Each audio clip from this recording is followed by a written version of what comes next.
Madame, Messieurs, chers téléspectateurs, elle a fait 15 ans au Sénégal, elle parle wolof, mais elle a choisi d'écrire en langue française. Elle s'appelle Népidi Sonia Soulano Djingar. Elle est née à N'Djamena, tchadienne, mais elle s'est sans doute sénégalisée. Madame, merci d'avoir accepté cette invitation. Je vous remercie, Monsieur Top, pour votre invitation. À quel moment de votre vie vous avez choisi d'écrire? Alors, je n'ai pas... L'écriture, c'est venu à moi de manière, on va dire, peut-être spontanée, parce que j'ai été victime de la Covid en 2021, en juillet 2021. Et au sortir de ma période de Covid, je broyais du noir, j'avais l'impression de sombrer. Je suis même allée voir un prêtre exorciste parce que je suis chrétienne, parce que j'avais tout le temps des idées noires. Je n'avais plus goût à la vie en fait. Et le prêtre, on a discuté, on a fait une séance d'exorcisme, pas ce qu'on voit partout. Oui. Mais bon, il m'a dit non, tu n'as aucun problème particulier. J'ai fait des prières et tout. Et malgré cela, je ressentais toujours un mal-être profond parce que de ma période de Covid, en fait, après ma période de Covid, je me suis mise à ressasser des choses que j'ai vécues dans mon passé, à me rappeler des souvenirs, des choses que je pensais avoir pardonnées, mais qui sont revenues à la surface, comme si en fait j'avais, par exemple, la métaphore que je vais prendre, c'est-à-dire c'est comme si j'avais enfoui des sentiments, des choses dans une boîte, enfoui bien au fond de mon cœur, et après le Covid, clac, c'est comme si on avait ouvert la boîte en fait. Tout est ressorti. La moindre petite chose qui avait pu m'offusquer des années auparavant est ressortie, et puis je me suis dit bon, puisque à l'église j'ai pas trouvé la solution, qu'est-ce que je vais faire pour essayer de retrouver ma joie de vivre d'antan? Et puis je me suis mise à écrire. Donc j'ai écrit ce livre d'août à septembre 2021. Je l'ai écrit en 3 mois. Ensuite je me suis dit ben, qu'est-ce que je vais en faire en fait? J'avais un manuscrit de plus de 150 pages. Je me suis dit qu'est-ce que je vais bien pouvoir faire de cela? C'est après l'idée m'est venue de le publier. Et je me suis dit qu'il fallait que je rajoute d'autres éléments au texte, des éléments fictifs, etc. Donc l'écriture pour moi a été une forme de thérapie, c'est ça. Ben, c'est une des fonctions de la littérature également. Mais donc quand vous écriviez ce qui est devenu aujourd'hui un roman, ce n'était pas dans l'intention d'en faire un livre ni de faire une publication. C'était une sorte de thérapie pour vous. Exactement, c'était tout à fait ça. Exactement. Alors, vous en avez fait un roman qui aujourd'hui s'appelle Mektoub. Mektoub, pourquoi? Alors, Mektoub, qui signifie le destin, c'était écrit en langue arabe. J'aurais bien pu l'écrire en français, j'aurais pu mettre le destin ou bien... C'est écrit. Voilà. J'ai voulu le mettre en arabe pour faire un clin d'œil à l'un des personnages du roman. Voilà, c'était principalement pour cette raison, je me suis dit je vais l'écrire en arabe. Juste un clin d'œil à l'un des personnages du roman qui a été un personnage clé, on va dire un peu, dans la vie de l'héroïne et qui après, bon, avec qui peut-être après elles vont entretenir d'autres formes de relations. Exactement. Voilà. Alors Stella, comme héroïne qui rencontre Marc, et c'est le coup de foudre mutuel, mais après il s'en est suivi des événements quelque peu malheureux qui ont sans doute mis Stella dans une sorte de boîte de Pandore quelque peu, comme vous le disiez, un peu obscurcie. Est-ce que cette histoire de Stella n'a pas forgé sa personnalité, n'a pas forgé la personnalité de l'héroïne, selon vous? Tout à fait. En fait, au début du roman, Stella, c'est une jeune fille de 22 ans. Donc 22 ans, elle ne connaît quasiment rien de la vie. Elle vient de terminer ses études supérieures, elle vient de commencer à travailler. Elle a 22 ans avec tout ce que l'âge lui confère comme naïveté. Elle ne connaît rien de la vie, elle pense qu'elle est intouchable. Donc tout lui réussissait avant. Ensuite, elle rencontre Marc et leur histoire commence 2 ans plus tard. Donc au moment où l'histoire prend véritablement vie, Stella a 24 ans. Donc elle commence à vivre des situations difficiles avec Marc. Il y a des signes au début qui lui montrent peut-être qu'elle ne devrait pas s'engager dans une telle relation, mais comme on dit, quand on est amoureux, on est dans les pièges de l'amour, on a une perception un peu biaisée de la réalité qui font que elle s'est voilée la face en fait, elle est rentrée dans une relation et puis elle a vécu ce qu'elle devait vivre. Et c'est justement au sortir de cela qu'elle va devoir grandir. Parce qu'entre 22 et 24 ans, elle a vécu pas mal de choses qui, à mon sens, sont des situations, par exemple, que vivent des femmes beaucoup plus âgées qu'elle, en fait. Exactement. Donc, forcément, cette situation qu'elle va vivre, ces situations qu'elle va vivre, vont la faire grandir. Voilà. Donc, on peut dire que l'histoire, en quelque sorte, non seulement a forgé sa personnalité, l'histoire l'a fait grandir, comme vous l'avez dit, l'a rendu beaucoup plus mature. Exactement. Et voilà, elle a vécu ce qu'elle a vécu. Mais entre mensonges, mépris, illusions, désillusions, vous savez, dans nos sociétés, ce sont souvent des choses que nous voyons. Stella les a vécues, vous l'avez narré, vous avez essayé de l'expliquer à travers votre héroïne. Est-ce une façon pour vous d'alerter la société? Est-ce une façon pour vous de dénoncer l'état de la société, ou alors est-ce une façon pour vous de remettre en cause les valeurs que la société entretient avec ces sujets? Alors, c'est vrai, Stella, elle était très très jeune au début du roman. Et tout ce qu'elle a eu à vivre, mépris, vous avez dit mépris, désillusion, ce sont des choses qui se passent dans la vie de tous les jours et que les gens parfois, pas ignorent, mais décident par exemple des choses auxquelles ils décident de ne pas accorder de l'importance. C'est-à-dire aujourd'hui, moi je peux vous dire des paroles blessantes et puis ne pas comment dire ça, jauger la profondeur de ce que je vous ai dit, en fait, de l'impact que ça aura sur vous plus tard. Une parole, on l'a dit aujourd'hui, elle est dite comme ça, mais ça peut germer dans l'esprit d'une personne et en faire quelqu'un d'autre après. Donc, il y a des situations qu'elle a eu à vivre, il y a des mensonges qu'elle a découverts plus tard. Elle a rencontré Marc qui, voilà, au départ, lui semblait être l'homme idéal, déjà parce qu'ils viennent du même pays, ils ont des liens familiaux assez forts qui les réunissent. Donc, pour elle, Marc avait tout du gendre idéal, du mari, du parfait époux, en fait. Voilà. Et c'était aussi le choix un peu de ses parents, parce que Stella, c'est une jeune fille, voilà, ses parents l'ont élevée avec des valeurs, des qualités, des principes. Et les parents de Stella, eux, ils auraient voulu, voilà, qu'elle ait par exemple un conjoint du même pays qu'elle. Donc pour elle, Stella, le Marc représentait pour elle l'homme idéal, le choix parfait. Et comme elle avait eu un parcours voilà, sans faute, depuis lors, elle a eu son bac très jeune, elle est venue au Sénégal pour faire ses études, elle a commencé à travailler. Donc pour elle, en fait, le mariage avec Marc, ça allait être la cerise sur le gâteau, en fait, qui allait couronner ce parcours immaculé. Et elle se rend compte au final que ce n'était pas le cas. Et comme vous avez dit, c'est une manière d'interpeller les personnes sur le pouvoir des mots, le pouvoir des non-dits. Dans une relation, par exemple, il faut être honnête avec les gens. Si on décide de se mettre en relation avec quelqu'un, que ce soit relation amicale ou bien sentimentale, il faut toujours réfléchir à l'impact qu'on apporte dans la vie de l'autre, que ce soit positif ou négatif. Et en dehors des relations amoureuses, il y a la famille. La famille qui, dans le cas de Stella, la famille de Marc, qui était censée être là pour l'épauler, la protéger, c'est cette famille-là, au contraire, qui l'a mise en retrait. Donc, elle s'est sentie vraiment abandonnée par la famille de Marc, qui pour elle était sa famille aussi, en fait. Exactement. Voilà, donc c'est comme vous avez dit, une manière d'interpeller sur l'impact que peuvent avoir nos actes ou bien nos paroles sur la vie des gens qui nous entourent. L'innocence de Stella, du bac jusqu'à ses 22 ans, vous l'avez dit, sa naïveté, souvent on en voit partout des jeunes filles très intelligentes qui font de très bonnes études, mais qui à un moment donné heurtent un obstacle, quelque chose qui les ramène à la réalité. Est-ce une façon de dire que ce qu'elle vivait c'est une exception, ou bien ça pouvait ne pas être une réalité, même si c'est réel, parce que la vie n'est toujours pas comme ça, parce que souvent certains pensent que la vie est un fleuve tranquille, ce qui n'est pas du tout le cas.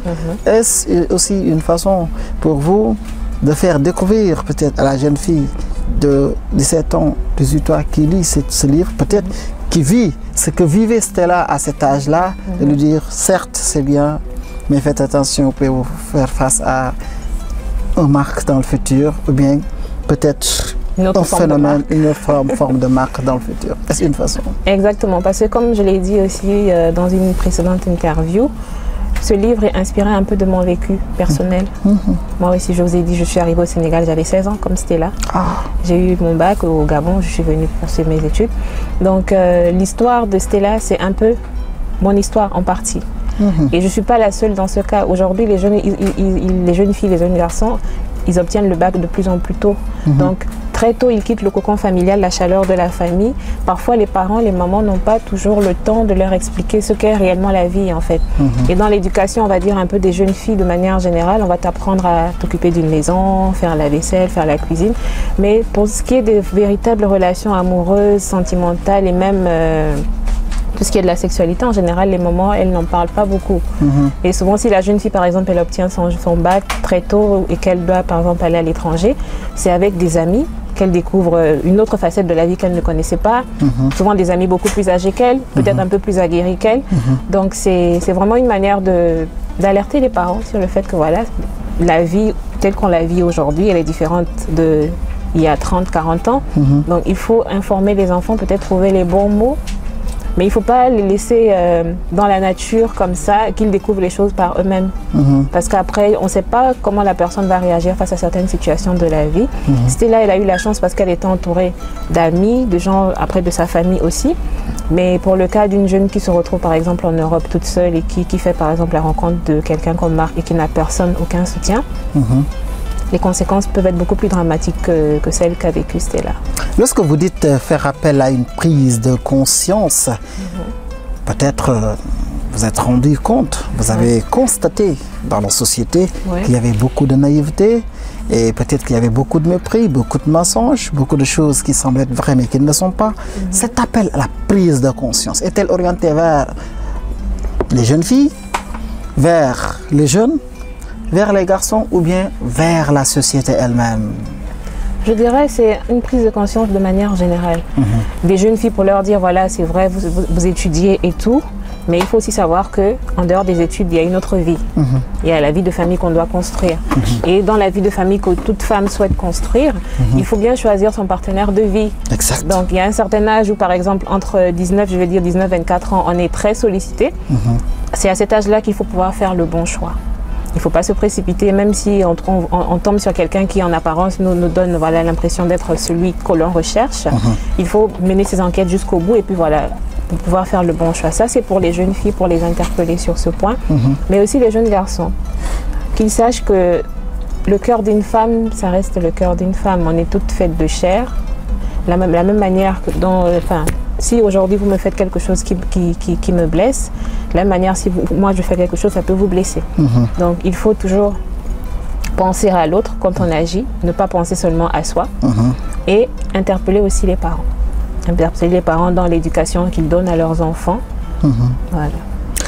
Elle s'appelle Nepidi Sonia Soulanou Djingar. C'est un peu compliqué, c'est vrai. Elle est née à N'Djamena en 1990, diplômée en ingénierie biomédicale. Elle vit au Sénégal depuis une dizaine d'années, 15 ans maintenant. Elle mène de front une vie trépidante d'entrepreneur et sa passion des mots qui l'a conduite naturellement à l'écriture. Mektoub est son tout premier roman. Vous avez parlé de la maltraitance psychologique. Vous avez subi une période de choc psychologique juste après la Covid.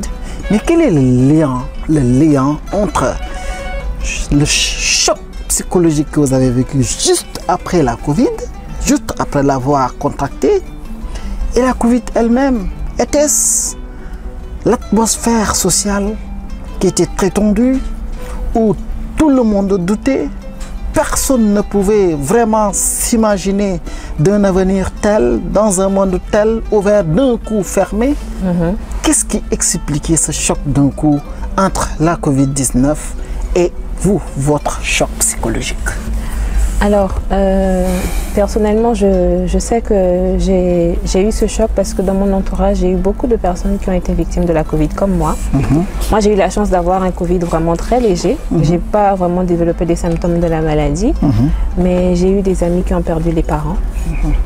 J'ai des voisins qui sont décédés de ça. des copines qui ont perdu leur père, leur mère, d'autres qui ont perdu leur fiancé. En fait, je me suis dit, pourquoi est-ce que moi j'ai échappé à une maladie alors que d'autres y ont laissé leur vie en fait. Je ne comprenais pas le sens de mon existence. Je me suis dit, pourquoi est-ce que j'ai été épargnée? Qu'est-ce que Dieu attend de moi en fait? Et je me suis mise à me poser énormément de questions et je ne trouvais aucune réponse à mes questions. Donc moi je pense que vraiment c'est cette atmosphère un peu morose, macabre qui tout autour de moi, c'est la période je pense de août 2021, il y a eu beaucoup de décès liés à la Covid-19. Et c'est vraiment durant cette période-là que j'ai eu mon gros passage à vide. Et ça vous a rappelé certaines maltraitances psychologiques. Est-ce que, avant que vous ne viviez ces événements-là, pensiez-vous que quelque part dans votre mémoire, dans votre être profond, était encore marqué certaines scènes, certains événements que vous avez subis et que en réalité vous les gardiez au plus profond de vous-même et que peut-être tout ceci attendait une certaine atmosphère pour pouvoir exploser un jour. Pensiez-vous que tout cela était en vous? J'ignorais justement tout cela parce que je pensais être guérie de toutes ces blessures intérieures. Je pensais en être guérie depuis 3-4 ans. Ce sont des choses auxquelles je ne pensais même plus en fait. Je menais ma vie de la manière la plus naturelle et simple possible. Et pour moi, c'était des choses, bon, ça fait partie de ma vie, c'est mon mektoub comme je le dis, c'est mon destin, je l'assume et puis je continue ma vie. C'est ce qui a fait de moi aujourd'hui ce que je suis. Mais il a suffi de la fragilité qui est venue avec le Covid, qui m'a montré en fait que non, parfois on peut vivre une certaine période de sa vie qui va nous replonger dans des souvenirs de 30-40 ans en arrière, quoi. Mais à aucun moment de ma vie je pensais que j'avais encore gardé en moi des souvenirs de ces événements douloureux en fait. C'est ça. Lorsque vous écrivez et que votre intention n'était pas de publier et quand finalement vous publiez, vous prenez goût à la lecture. Oui. On pense autant dans un projet d'écriture, quelque chose qui se prépare par rapport à votre vie, par rapport à votre entourage immédiat, par rapport à votre projet de société ou projet d'écriture. Y a-t-il quelque chose qui vous a effleuré l'esprit en prenant goût à l'écriture? Alors oui, parce que déjà plus jeune, j'avais l'idée de faire des romans pour enfants, des livres pour enfants. Et maintenant que je suis maman d'une petite fille, je me suis dit pourquoi ne pas écrire des livres pour elle, qu'elle pourra lire dans un français qu'elle pourra facilement comprendre. Et j'étais en train de penser à faire également un recueil de toutes les questions qu'elle me pose en tant qu'enfant, enfant qui vit avec une maman solo. Je me suis dit, je vais faire un recueil de toutes les questions qu'elle me pose souvent. Maman, pourquoi est-ce que c'est toi qui m'amènes tous les jours toute seule à l'école? Pourquoi est-ce que mon papa il n'est pas là? Enfin, c'est toutes ces questions qu'elle me pose qui sont parfois gênantes et je me dis je ne suis pas la seule dans ce cas. Il y a beaucoup de mamans qui vivent la même situation que moi et des papas aussi d'ailleurs, des papas qui laissent parfois leurs enfants seuls, soit ils sont divorcés ou bien ils sont veufs. Donc je me dis pourquoi ne pas faire une compile de toutes ces questions-là et puis en faire un livre qu'elle pourra lire avec ses copines, d'autres enfants. Voilà. Un livre qu'elle pourra lire, mais également, peut-être ça pourrait être également un livre avec des réponses qui pourront aider certains parents, certaines mamans, à savoir répondre à certaines questions, à certaines approches des jeunes filles, n'est-ce pas? Exactement. Peut-être leur Monton Sénégal, à travers son directeur de communication, pourra vous accompagner dans l'écriture de ce roman.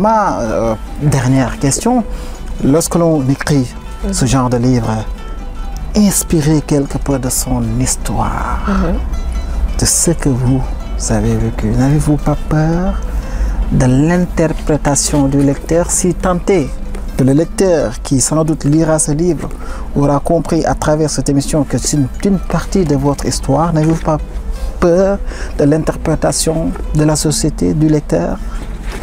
Alors, comme je le dis souvent à mes amis qui ont lu le livre et qui me posent tout un tas de questions, je leur dis, Stella, quand vous prenez le livre, elle existe dans le livre. Une fois que vous la refermez, Stella n'existe plus. Stella, c'est une jeune fille à la fin du livre qui a 24 ans. Moi, aujourd'hui, je suis une femme épanouie de 32 ans. Il n'y a plus aucune relation entre Stella du livre et Sonia qui existe réellement. C'est-à-dire, la personne que je suis aujourd'hui n'a rien à voir avec Stella du livre. C'est inspiré certes de mon vécu, mais tous les faits qui sont dans le livre ne sont pas des faits que j'ai vécus. Voilà, donc il faut que les gens sachent faire la part des choses. Et puis moi, je me reconnais dans ce que Stella a vécu, dans ce qu'elle a vécu, mais pas dans tout ce qu'elle a vécu. Voilà, donc une fois qu'on ferme le livre, il n'y a plus de Stella. Mais Sonia, si vous allez peut-être à Auchan ou bien, je ne sais pas moi, à Supéco, vous risquez de la trouver. Mais Stella, Une fois que le livre est fermé, elle n'existe plus. Merci beaucoup Sonia, c'était vraiment un plaisir d'avoir partagé également ces moments avec vous. Vraiment merci beaucoup d'avoir osé écrire et surtout ça fait plaisir de voir que cette écriture a été une thérapie pour vous. C'est moi qui vous remercie une fois de plus. Merci beaucoup. Ce livre est disponible aux éditions L'Harmattan Sénégal sur Amazon, dans le site de L'Harmattan Paris, L'Harmattan Sénégal également. Merci d'avoir suivi cette émission et à la prochaine.